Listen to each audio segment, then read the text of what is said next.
Madame, Messieurs, bienvenue à cette nouvelle édition de décryptage sur Africa 24.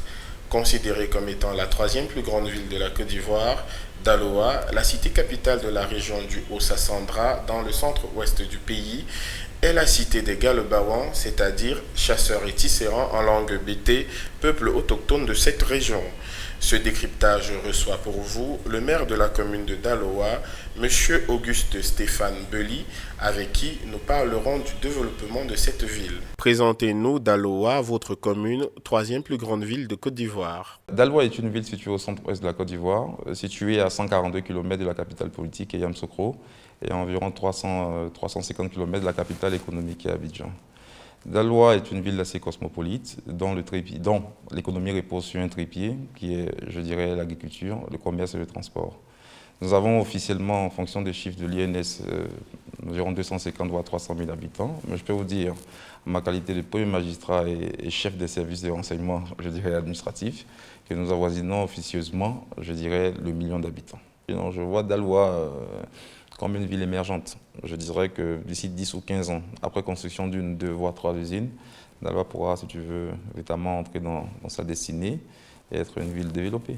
Que prévoyez-vous comme réalisation pour Daloa avec un budget communal estimé à 1,3 milliard de francs CFA? Alors, ce qu'il faut savoir, c'est que nous avons une boussole, qui est le budget, qui est composé, qui comprend un programme triennal.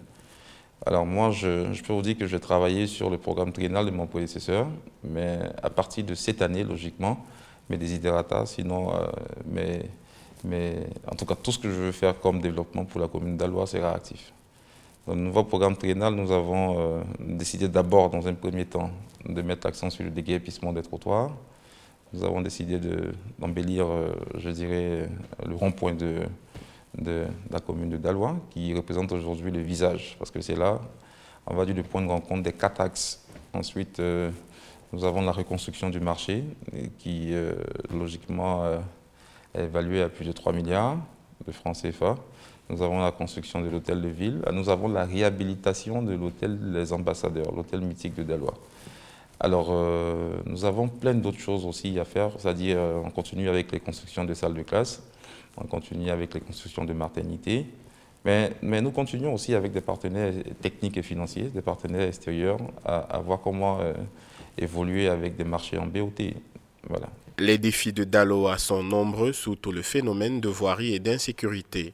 Comment comptez-vous y prendre pour relever ces défis? Il y a d'abord des voies que nous n'avons pas la possibilité de toucher, ce que nous appelons des voies internationales. Les voies internationales sur les grands axes, c'est-à-dire la voie qui mène à Mans, ensuite la voie qui mène, je dirais, à Issia et autres.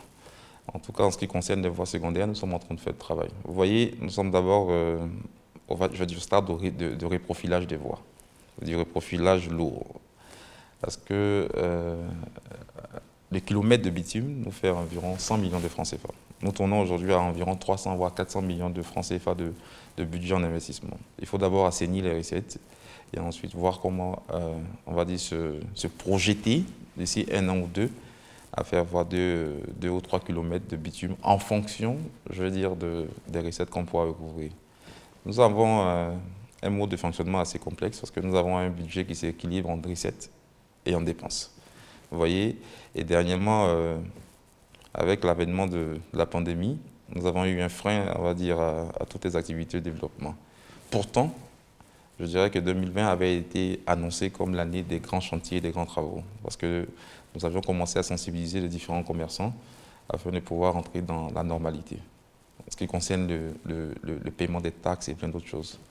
Mais tout n'a que partie remise. Je pense que d'ici l'année prochaine, on vous invitera ici à Daloa, tout frais payé, pour que vous constatiez que Daloa a changé de visage. Au niveau sécuritaire, nous sommes en train de mettre tout en œuvre pour éradiquer, je dirais, le phénomène un peu partout, des petits bandits et tout. Et ça, pour ça, il faut que je revienne, on va dire, à mes propos précédents. Il faut trouver forcément du travail aux jeunes. C'est-à-dire, il faut construire des usines, il faut construire plein de choses. Et ensuite, ça permettra aux jeunes d'être focus sur leur objectif de réussite et plein d'autres choses. Au niveau développement, comme je l'ai dit aussi, avec des partenaires que j'ai, des Chinois, des Libanais et aussi des Ivoiriens à Abidjan, Nous sommes en train de voir comment tabler sur certains points pour que Daloa change de look. Une autre plaie de Daloa est l'immigration clandestine. Votre ville a même été qualifiée de fief de ce phénomène. Quelle est votre lecture de la situation? Dès ma prise de fonction, j'ai dû effectuer un voyage sur Paris. Alors j'ai été reçu à l'aéroport d'Orly par, on va dire, des jeunes de Daloa qui vivent à Paris. Alors l'accueil était tellement, je dirais, chaleureux que les policiers se sont, on va dire, renseignés et ont demandé, on va dire, aux jeunes de savoir qui était la personne qui arrivait. Quand ils ont dit le maître Daloa, ils m'ont appelé automatiquement pour me dire, mais monsieur le maître, faites quelque chose. Nous sommes fatigués de recevoir vos jeunes frères ici, tout ça, machin, agissez et tout. Alors, je peux dire que c'était vraiment très difficile, mais par la force des choses, nous avons essayé, nous avons réussi, un tant soit peu, à démanteler le réseau. Ce que je veux vous dire, c'est que c'est pas que Daloa est forcément, on va dire, la base de l'immigration. Je peux vous dire que Daloa est le point de départ. Alors, je m'explique. Le réseau est un réseau bien organisé qui part, si tu veux, de Daloa pour l'extérieur. Alors, les gens viennent d'autres pays, tels que le Burkina, le Mali, un peu partout, le Ghana, pour, on va dire, prendre leur départ sur Daloa. Parce qu'ici, le réseau est fiable. C'est ce qu'on avait compris dans le temps. Mais nous continuons de sensibiliser nos différentes populations. Nous avons, avec les autorités policières et administratives, élaboré, sinon mis des stratégies sur pied qui permettront d'ici 5, 10 ans, voire 15 ans, d'éradiquer ce fléau. J'ai moi-même aussi décidé de me rendre à l'Union européenne juste après, on va dire, les événements de la Covid pour défendre certains projets afin d'être financés pour la construction de plein d'édifices, usines et autres qui permettront un tant soit peu d'arrêter, on va dire, ce phénomène d'immigration clandestine. On observe des tensions ça et là liées à la présidentielle de 2020. Quel regard portez-vous sur la situation sociopolitique en Côte d'Ivoire? Nous faisons confiance au président Alassane Ouattara, nous faisons confiance au gouvernement de Côte d'Ivoire. Ce qu'on peut dire, c'est de continuer à sensibiliser les différentes populations. Daloa se porte bien, Daloa vit dans une cohésion totale. Nous avons tout fait pour que le peuple autochtone puisse être en parfaite harmonie avec le peuple autochtone. Aujourd'hui, nous avons même, pour un passage bref, organisé un tournoi qui a regroupé les 58 quartiers de la commune, là où on a prôné la cohésion, le vivre ensemble et bien d'autres choses. Daloa va bien.